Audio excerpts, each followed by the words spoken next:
عشرہ مبشرہ نام سنو گا آپ نے؟ عشرہ مبشرہ کا کیا مطلب ہے؟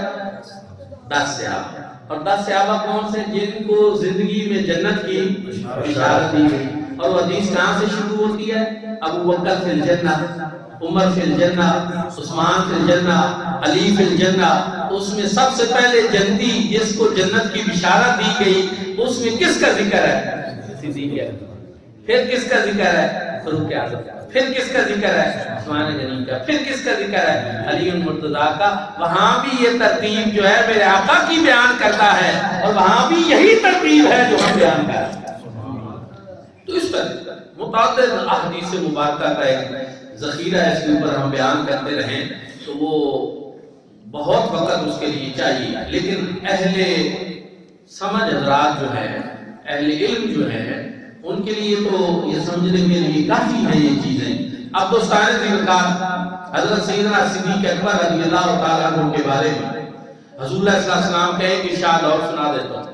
حضرت ابو درداء رضی اللہ تعالیٰ عنہ چل رہے تھے، پیچھے سیدنا صدیق اکبر چل رہے تھے، حضرت ابو درداء آگے چل رہے تھے. حضور اللہ صلی اللہ علیہ وسلم نے دیکھا، آپ نے فرمایا ابو درداء تم ایک ایسے شخص کے آگے چل رہے ہو کہ جو دنیا میں بھی اور آخرت میں بھی تم سے بہتر ہے، جو دنیا میں بھی اور آخرت میں بھی تم سے بہتر ہے. اور پھر میرے آقا نے ارشاد فرمایا کہ میں نے انبیاء کے بعد کسی ایسے شخص پر سورج طلوع ہوتا نہیں دیکھا جو ابو بکر سے افضل ہے. گویا میرے آقا نے فرمایا کہ انبیاء کے بعد اگر کوئی سب سے افضل ہے تو جناب سیدنا صدیق اکبر. اسی طرح میرے آقا علیہ السلام نے ارشاد میں حضرت مولا علی کرم اللہ وجہ راوی ہیں، وہ بیان کرتے ہیں، آقا نے ارشاد میں آذان سیدہ قبول اہل الجنہ، کہ یہ دونوں جو ہیں ابو بکر اور عمر، یہ جنت کے ادھیڑ عمر جو ہوں گے ان کے سردار، من الاولین والآخرین، اولین کے بھی اور آخرین کے بھی، الی النبیین، سوائے انبیاء. انبیاء کے علاوہ جتنے اولین ہیں، جتنے آخرین ہیں، ان سب کے سردار جنت کے ادھیڑ عمر لوگوں کے وہ ابو بکر اور عمر ہوں. اور فرمایا لا تخبرہما یا علی، اے علی انہیں بتانا نہیں ہے، یہ بات اپنے تک رکھنی ہے، یہ ان کو بتانا نہیں ہے، لیکن جنت کے ادھیڑ عمر جو ہیں ان کے سوائے انبیاء کے جو اولین اور آخرین ہیں ان سب کے سردار یہ ابو بکر اور عمر. دوستان دلکار کے حضرت سیدنا صدیق اکبر رضی اللہ تعالیٰ عنہ کی اگر صحابت دیکھیں، دین کے لیے آپ کا اثار دیکھیں، دین کے لیے آپ کی قربانیاں دیکھیں، تو آپ کو پتہ چلے گا کہ آج یہ دین جو ہم تک پہنچا ہے اس کے لیے سیدنا صدیق اکبر رضی اللہ تعالیٰ عنہ کی کیا خدمات ہے. میرے آقا نے تو ایک جملے میں بات ختم کر دی، فرمایا آج میں نے سب کے احسانات کا بدلہ چکا دیا سوائے صدیق اکبر. اس کے احسانات کا بدلہ اسے اللہ رب العزت عطا کرے. صرف ہجرت کے واقعے کو ہی دیکھتے، آپ لوگوں نے واقعہ ہجرت بارہا سن رکھا ہے، میں اس میں سے تھوڑی سی جو ہے مفید معلومات آپ کی خدمت میں پہنچانے کی کوشش کروں گا. کہ سیدنا صدیق اکبر رضی اللہ تعالیٰ عنہ پہلے ہجرت کرنے کا ارادہ رکھتے تھے. ایک حبشہ کی طرف ایک شخص ملا، اس نے کہا آپ نہ جائیں، مکہ سے جب آپ چلے جائیں گے تو یہ ٹھیک نہیں ہوگا، آپ غریبوں کا خیال رکھتے ہیں، بڑی خاص شخصیت ہے، آپ ایسا کریں واپس آ. پھر انتظار میں رہے کہ حضور علیہ السلام جب ہجرت کریں گے ہو سکتا ہے یہ شرف مجھے نصیب.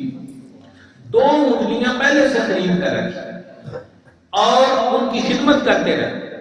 حضور نبی کریم صلی اللہ علیہ وآلہ وسلم پہلے دن میں ایک مرتبہ حضرت سیدنا صدیق اکبر کے گھر تشریف لاتے تھے، لیکن جب ہجرت فرمانی تھی تو دوسری مرتبہ بھی تشریف. اور جب کوئی بات کرنا چاہیے تو حضور صلی اللہ علیہ وسلم نے ادھر ادھر دیکھا تو سیدنا صدیق اکبر رضی اللہ عنہ اور یہ حضرت سیدنا عائشہ صدیقہ رضی اللہ تعالیٰ عنہ موجود ہے، یہ آپ کی ہی منجوع ہے اور کوئی غیر یہاں موجود نہیں ہے، آپ جو بیان کرنا چاہتے ہیں ارشاد فرمائیں. حضور صلی اللہ علیہ وسلم نے ان کو بتایا اس طرح ہمارا ارادہ ہے ہجرت کا۔ پھر رات کو حضور علیہ السلام جہاں تشریف فرما ہوتے تھے وہاں کفار نے پوری میٹنگ کر کے کیا قبیلے سے ایک بندہ ہونا چاہیے، نعوذ باللہ حضور علیہ السلام کا کام تمام کرنا ہے، قریش بدلہ لینا چاہیں تو نہیں لے سکیں گے، اور اس طرح انہوں نے پوری پلاننگ کی۔ لیکن نور خدا ہے کفر کی حرکت پہ خندہ زن، پھونکوں سے یہ چراغ بجھایا نہ جائے گا۔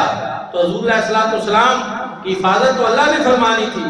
حضور علیہ السلام کے پاس جبریل امین آ گئے، اجازت دے دی کہ آپ ہجرت فرمائیں۔ حضور علیہ السلام کے پاس امانتیں تھیں، وہ امانتیں کن کی تھی؟ کفار کی۔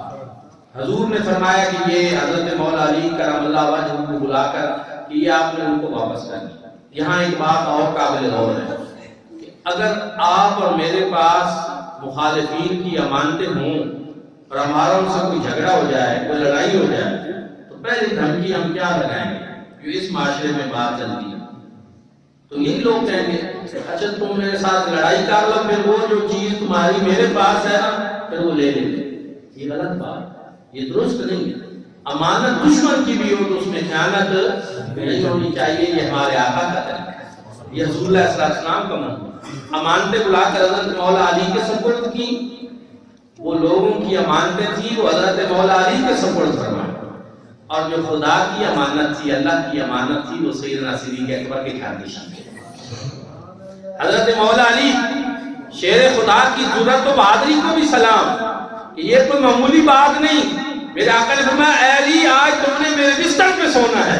حضرت مولا علی کو بھی پتا تھا کہ یہ کتنا مشکل مقام ہے کہ آج رات کفار ارادہ کیا رکھتے ہیں، لیکن انہوں نے بھی جب آقا نے فرما دیا کہ تو نے میرے بستر پہ بھی آرام کرنا ہے، یہ امان پہ کفار کے حوالے کرنی ہے اور صبح مدینہ آ جانا ہے، حضرت مولا علی فرماتے میں بڑے آرام کی نیند سویا تھا، کیونکہ میرے آقا نے فرما دیا تھا کہ صبح تو نے آ جانا ہے، تو مجھے پھر کوئی پریشانی نہیں ہوئی۔ اور حضور علیہ السلام کے بستر پہ وہ آرام فرما ہوئے۔